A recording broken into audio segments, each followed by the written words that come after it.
Mga ka-longshot, nagbabalik ang inyong lingkod, Amazing Fidelis, Mr. Longshot. At ngayong araw ng Sunday, ibibigay ko na sa inyo ang aking best of the best para sa ating trophy race this Sunday. So, maganda ang karera ngayon, no? So, premyuhan ito.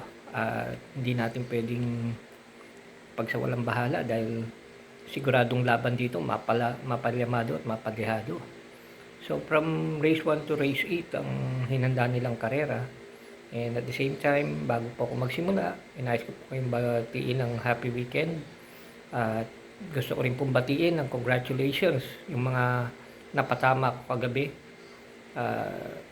Talagang napakaganda nung ginawa ni, lalo doon sa silip forecast na binoljak namin si forecast ni Circus Crowd at saka ni Amazing. Dahil sabi ko nga dito, binigay ko nga si Amazing barang pamdehado doon. Although, hindi man siya ang nanalo, pero at least maganda pa bigay doon sa 1.5, 72 pesos per 5 pesos. Yan yung nasilip forecast ko na binigay ko sa aming legit winner take all bakasang group chat. At kung saan nagtagumpay ang mga nagsabay ng bet sa akin para sa aking silip forecast.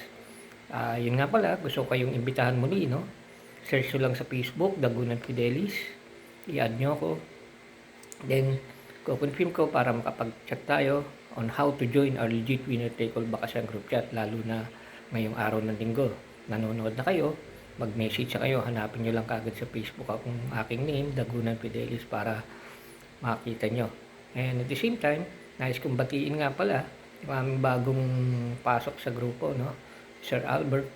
And napakabuenas kasi unang tayaan pa lang, unang bakas pa lang, nakadali ka kagad ng silip forecast sa magandang bigay na naboljak natin. So again, itong karerang to, bibigay ko ng best of the best. At yun nga, sana yung mga nadisgrasya natin jockey na sila Storky at si Repe nasa maayos sa kalagayan. Medyo nagtagal yung karera kahapon, no? Sa race 1 pa lang, medyo natagal lang itakbo yung race 2. Pero anyway, nagtuloy naman. So I hope they're okay. So race 1, huwag na natin pagtagalin to. As I've said, no, best of the best yung akin. Auto Cruz, numero 6. Ito nga pala, sasakyan ni Patty Dilemma, no? 1,400 meter. At tingnan natin kung magiging magandang performance si Patty Dilemma.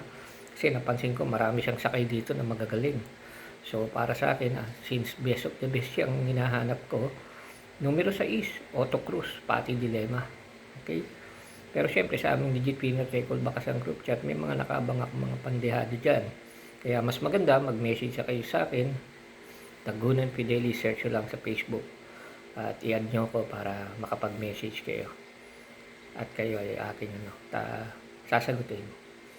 Sa race 2, ito, another Patty Dilemma ride, no? Lucency, no? 1,650 meters nga pala ito, napakahaba. Tingin ko si Lucency para sa akin talagang tinitingnan ko at sasakyan ni Patty Dilemma, pero may nakikita rin akong panapat na pwede ko yung pang long shot dito sa aking piling ito kay Lucency. Although nakikita ko kakalat ang bentahan nito, ibig sabihin makita man nyo sa kete na pumapatok ko, kasi hindi ako tumitingin dyan, kalat pa rin ang benta niya sigurado dahil puro premyuhan nga at laban lahat ngayon yan.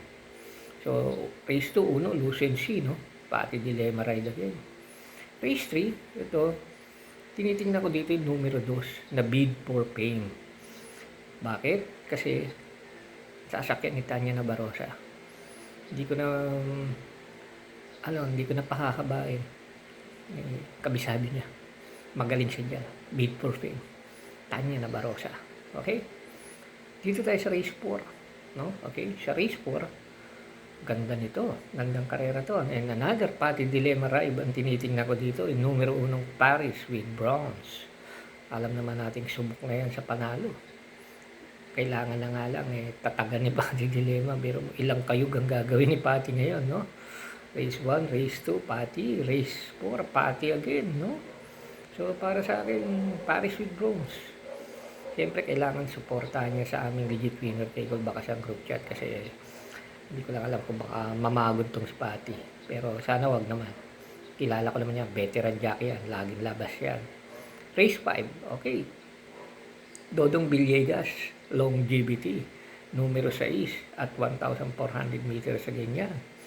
Isang magaling na tinitingnan ko yan. At ito, ayun, meron palang magandang pandihado rito. Teka, markahan ko lang ha. So mag-message kayo kasi una, itong mga dihadong to, baka sakaling lumusot, no? Ayos. So search lang sa Facebook, Dagunan Fidelis para makasali na kayo sa aming bakasan. So nga pala, magka-cut off kami ng lunch time, 12 o'clock kasi 2 o'clock ang karera natin. Maaga. So mag-message siya kayo kaagad. Pagka-search nyo sa akin. Okay? Dito sa race 5, sabi nga, longevity, no? Numero sa race 6 naman, kunin ko dito yung kasi ibigyan ko kayo ng dalawa dito. Bolt 359. Ito, malamang hindi masakyan ng stork ito. Depende sa lagayan niya kasi siya ang naka-assign jockey dito. Magkakaroon ng change jockey ito si Bolt 359. So, hintayin natin. Pero ako, confided ako dito kahit sino magdala nito, may labas to.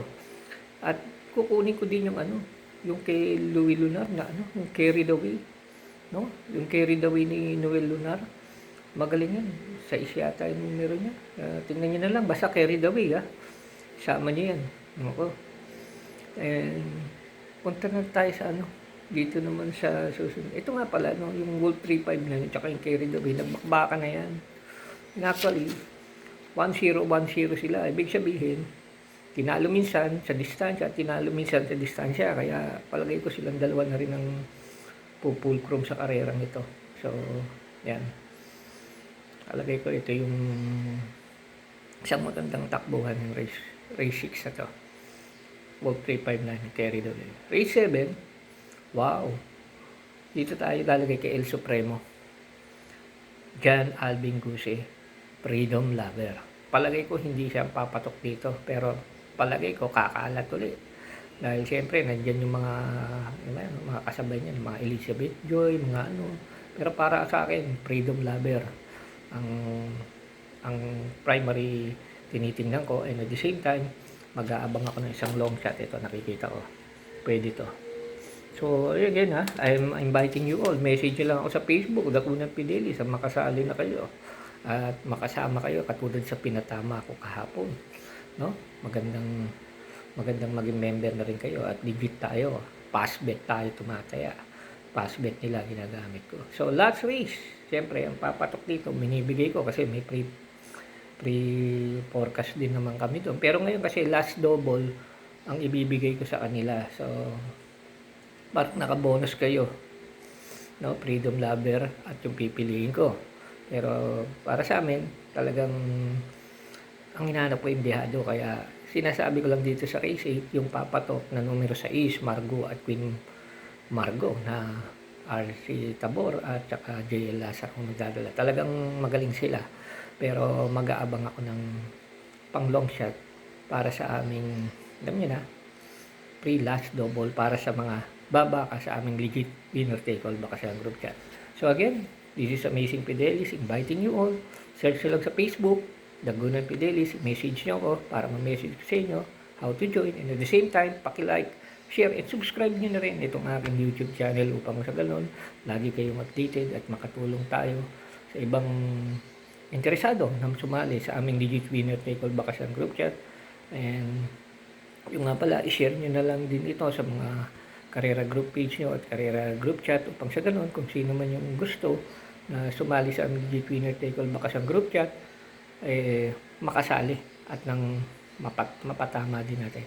Again, thank you, happy weekend, and March 1 ngayon. Let's start it right. New month, new winnings to come.